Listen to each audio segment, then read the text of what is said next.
In the headlines of this hour on VTV News, Prime Minister outlined key tasks for digital transformation work in 2025.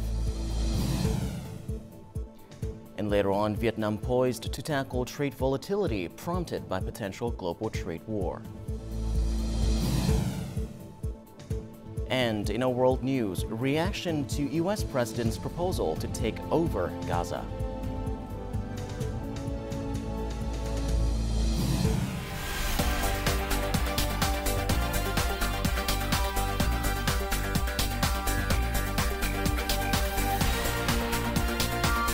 Broadcasting from Hanoi, the capital of Vietnam. VTV News starts right now. Good morning. It's currently 8 a.m. local time and you're tuning in to 30 minutes of VTV News. I'm Dylan Lê with the latest updates. Now, Ha Giang needs to develop a sustainable and multifunctional agricultural economy focused on smart agriculture and organic products associated with sustainable tourism. General Secretary Tô Lâm said during a meeting with the Provincial Party Committee on Thursday. Ha Giang Province should invest in smart transportation infrastructure, border gates, logistics services, healthcare, and education. The General Secretary Tô Lâm and leaders of the Ministry of Public Security and the Ministry of National Defense also took the opportunity to present 20 gifts to families of national contributors and low-income households.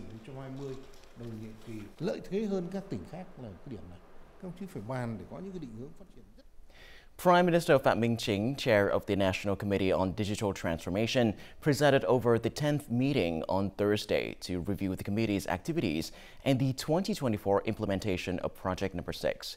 He also outlined key tasks for 2025. More in the following. In 2024, Vietnam's national digital transformation efforts, particularly the implementation of Project Number 6, continue to yield significant achievements across multiple areas.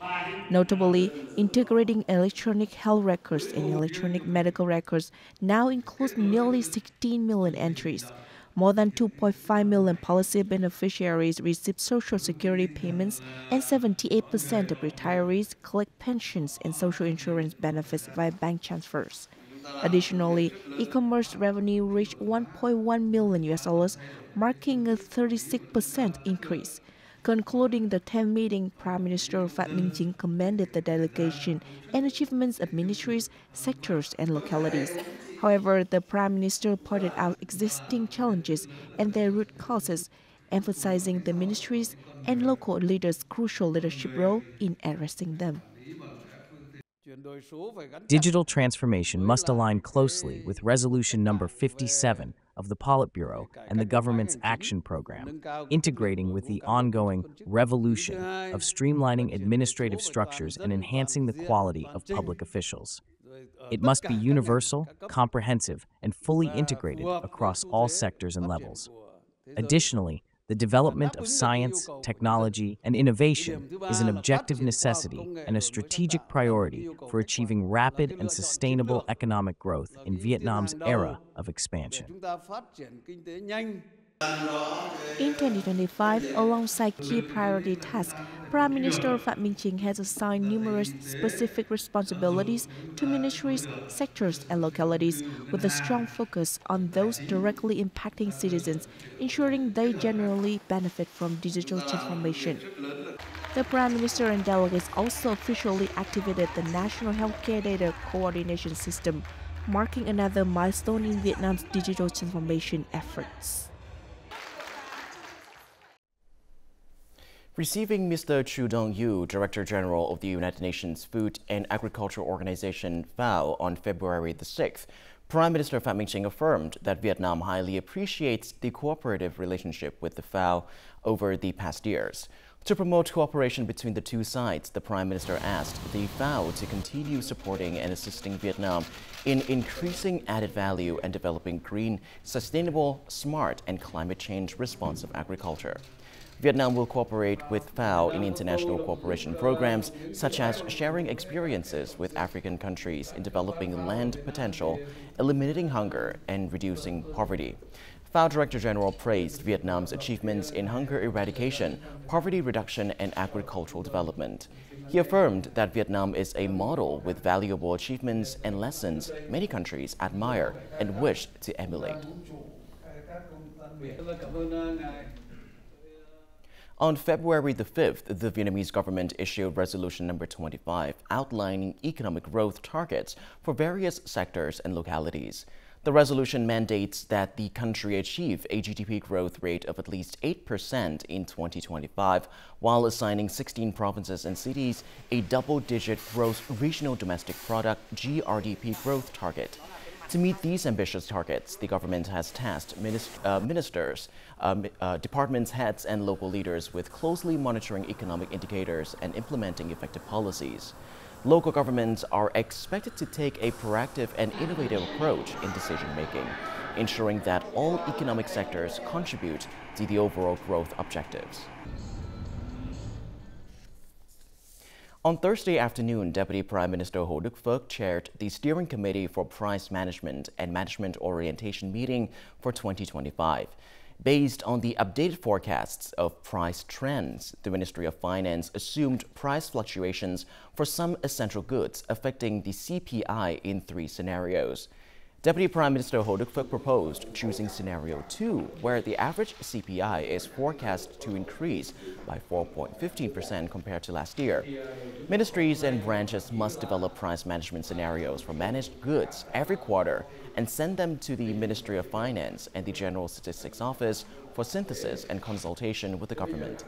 At the same time, the Deputy Prime Minister requested the Ministry of Finance to recommend the Prime Minister issue a directive on price management to ensure that market prices are publicly listed and transparent.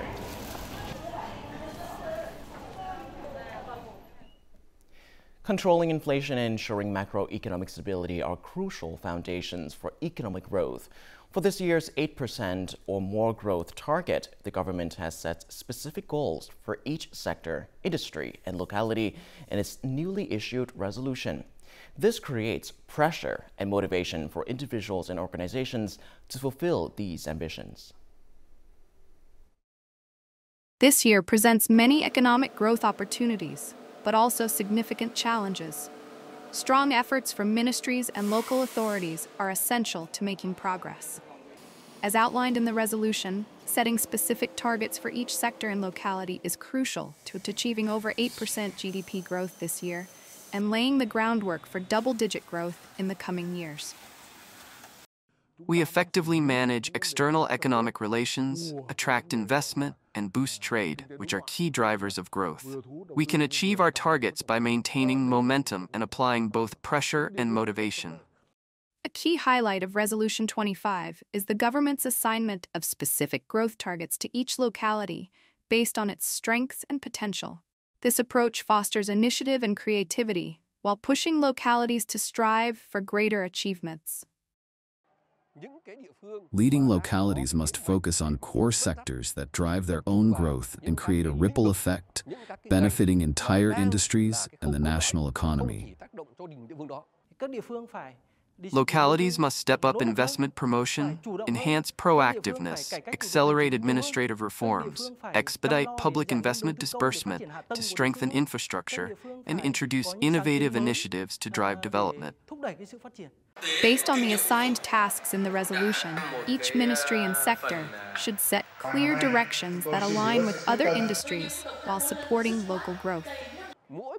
Each ministry must clearly define its key tasks and identify the critical areas that drive economic growth. This alignment fosters synergy across sectors, creating the momentum needed for economic development. The resolution also mandates ministries and localities to urgently develop monthly and quarterly growth scenarios. They are tasked with proactively implementing solutions within their authority and proposing necessary policies or measures beyond their jurisdiction to the Ministry of Planning and Investment for consolidation and reporting to the government and the Prime Minister, ensuring timely problem solving.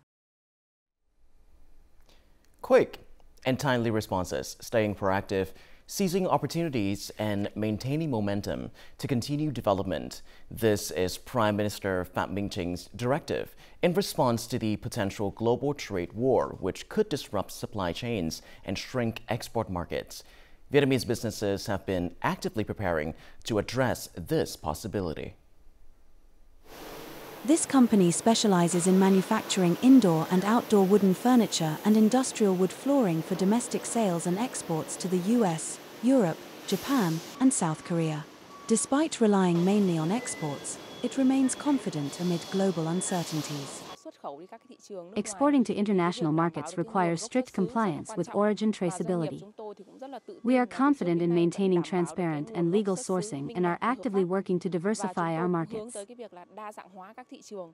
No business wants to depend on a single customer or market. However, staying proactive requires strong industry connections, where trade associations play a crucial role.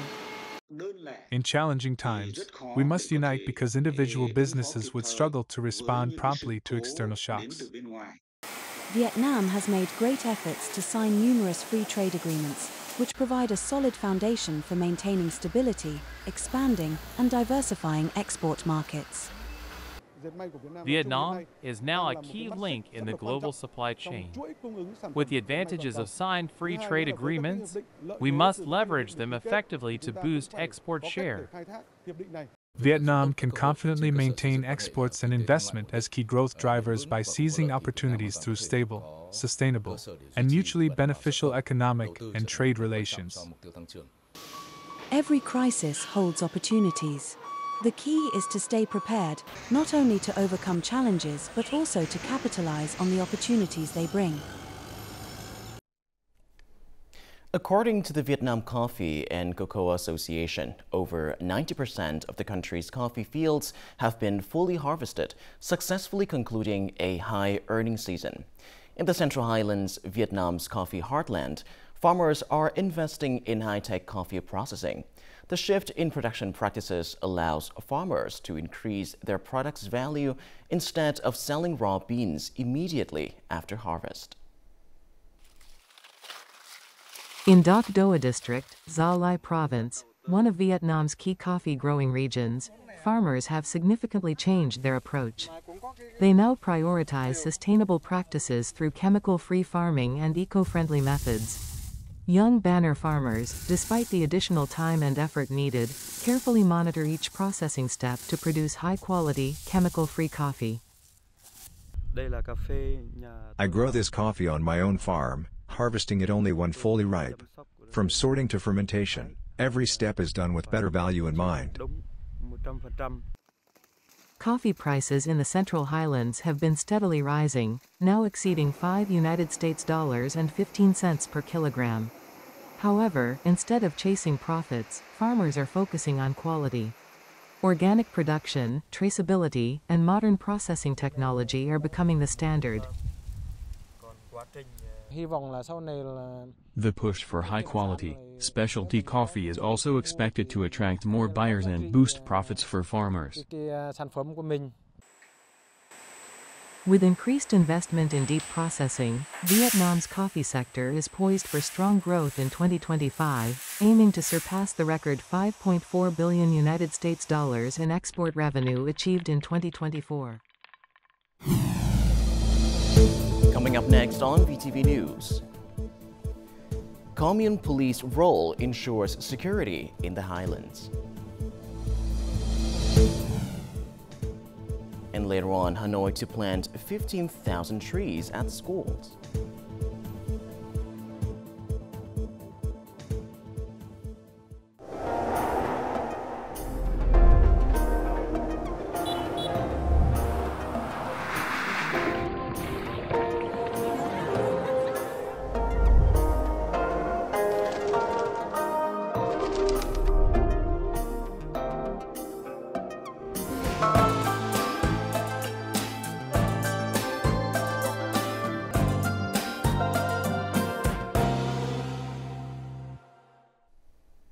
Welcome back to VTV News Live. Now on to other important updates. This April, Vietnam will host the 4th summit of the Partnering for Green Growth and the Global Goals, or P4G. This is an important event for sustainable growth, and green transport is a key topic. Vietnam transport still relies heavily on fossil fuels, accounting for nearly a quarter of total greenhouse gas emissions. Therefore, promoting green transport is an inevitable necessity. Currently, 70 airlines worldwide use sustainable fuels on commercial flights. From this year, jet fuel loaded at EU airports must contain at least 2% sustainable aviation fuel. The first international flights departing from Vietnam have already started using sustainable aviation fuel, or SAF. Although it costs 3 to 4 times more than conventional fuel, aviation emissions can be reduced by up to 80%. There are only 5 years left to meet the aviation industry's goal of using sustainable fuels. But this is the only way for airlines to reduce their carbon emissions. If they do not use SAF, airlines will have to buy carbon credits for their excess emissions. Although the target is in place, Vietnam still depends on foreign SAF supplies. When we can produce sustainable aviation fuel, we can be self-sufficient and supply countries in the region as well as worldwide. Transport accounts for 58 to 74% of total emissions. Switching to green transport powered by sustainable fuels, from using electric vehicles or public transport, is the first step towards a greener living environment. Hanoi has launched 32 new online public service agencies. These locations provide residents with support and guidance for completing administrative procedures and retrieving documents efficiently. This initiative marks a significant step in the city's development of digital government, streamlining of administrative reforms, and conservation of social resources. In addition to providing mail and parcel services, the Central Post Office in Hon Kiem District now has a new task: assisting customers with online public service procedures. This is also the first time that Yen has completed her criminal record certificate application at a post office. When I did this at home, I missed a few steps. Here, the staff guided me through the whole process. I just needed to provide my documents, and they took care of the rest. Each service point features a screen that lets residents follow step-by-step instructions for their tasks, helping them learn to complete future procedures from home. Staff members are also available to assist those without smartphones or anyone needing extra guidance. Thanks to service agencies like this, I can complete the procedures quickly and submit everything online. Plus, it's convenient that it gets delivered right to my home. By transferring certain public administration tasks to businesses, Hanoi expects to reduce workload at district and department levels by approximately 40%. This will help reduce inconvenience and corruption and simplify procedures for residents. In the long term, we will encourage other IT companies with strong infrastructure and a high level of professionalism to join us. This will help residents experience convenient digital services and improve their digital skills. By the second quarter of this year, Hanoi plans to establish around 500 online public service agencies, with the goal of having 80% of residents utilize online public services. With more than 265 kilometers of border with China, Lai Châu province has a particularly important strategic position in national defense and security. The mountainous terrain is rugged and the people's lives in the highlands are difficult. Therefore, the area is at serious risk of instability in security and order. To maintain the peace, the commune police officers performed their duties and built a rapport with their communities. Our stories is from the border commune of Si Lo Lo, where the entire population comprises of ethnic groups. Today, while patrolling the village, the commune police supported Phan Phu Tâm family in building a house.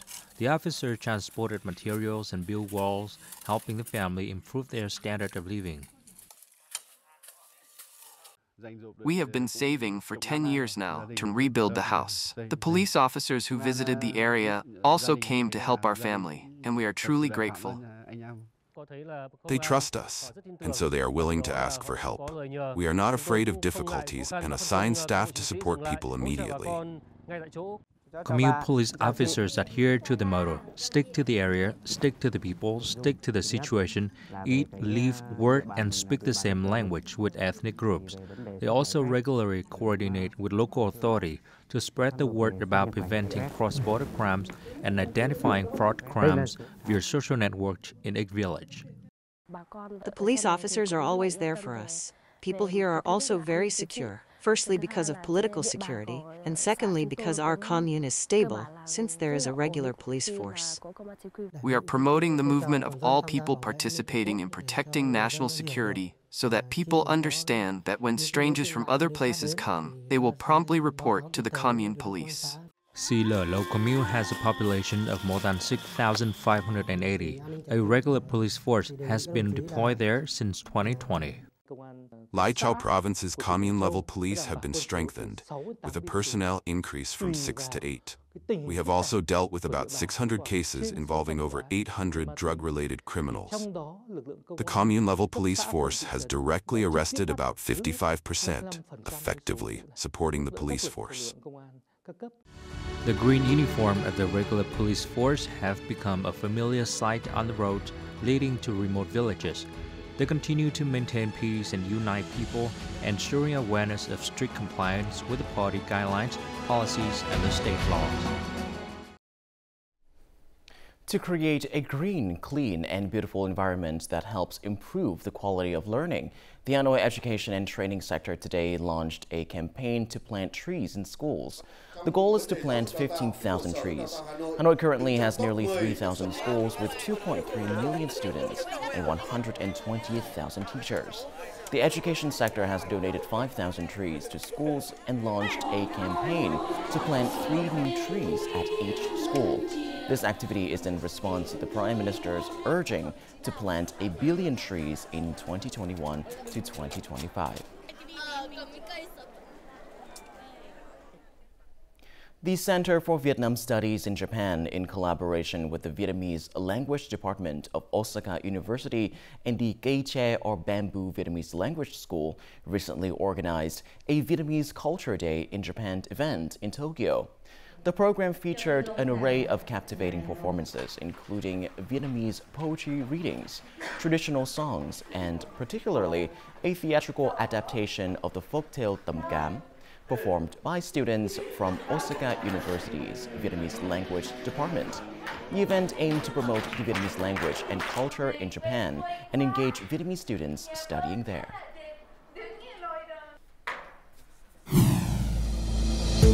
Coming up next in our world news, reaction to U.S. President's proposal to take over Gaza.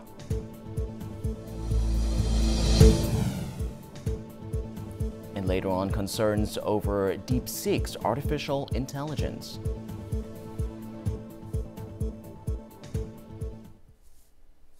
Now, moving on to our world news, the international community continues to react to U.S. President Donald Trump's announcement of taking over the Gaza Strip. Many world leaders have voiced their support for the two-state solution and the legitimate rights of the Palestinian people. Excellencies, United Nations Secretary General Antonio Guterres affirmed his support for the two-state solution, ending the occupations and establishing an independent Palestinian state, of which Gaza is an integral part. A viable sovereign Palestinian state living side by side in peace and security with Israel is the only sustainable solution for Middle East stability.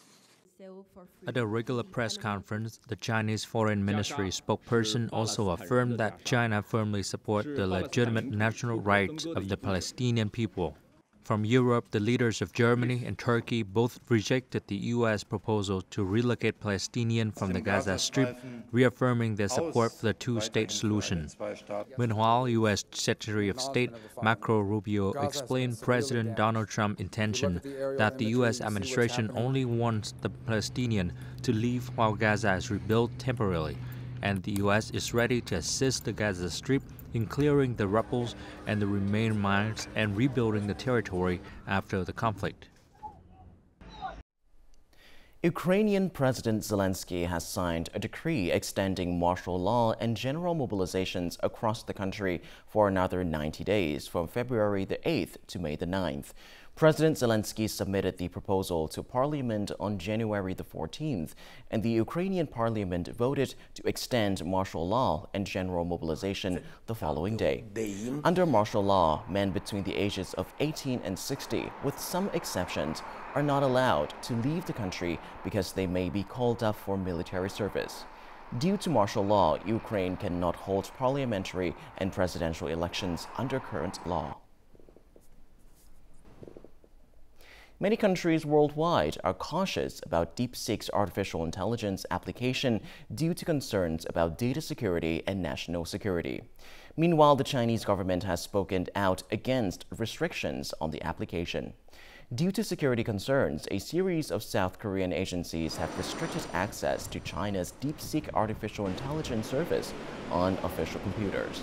Other countries, such as Australia and Italy, have also imposed similar restrictions on using DeepSeek, citing data security risks. The US, India, and many European countries also closely monitor the app. Meanwhile, the Chinese government has spoken out against attempts to politicize economic, trade, and technological issues and affirmed that the Chinese government has never and will never ask businesses or individuals to illegally collect or store data. A collision between two planes operated by Japan Airlines and America's Delta Airlines occurred at Seattle-Tacoma International Airport in the U.S. on February the 5th local time. A Japan Airlines Boeing 7879 Dreamliner, which had just landed from Tokyo, collided with the tail of a Delta Airlines 737-800 plane while both were taxiing.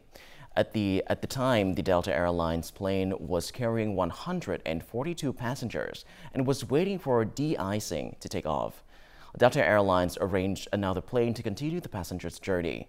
Meanwhile, according to Japan Airlines, Flight 68 carried 185 passengers and crew members when the incident occurred, and no one was injured. This plane departed from Narita Airport in Japan. The U.S. Federal Aviation Administration is currently investigating the incident. Up next, let's have a look at the weather forecast for Vietnam and other locations in the world.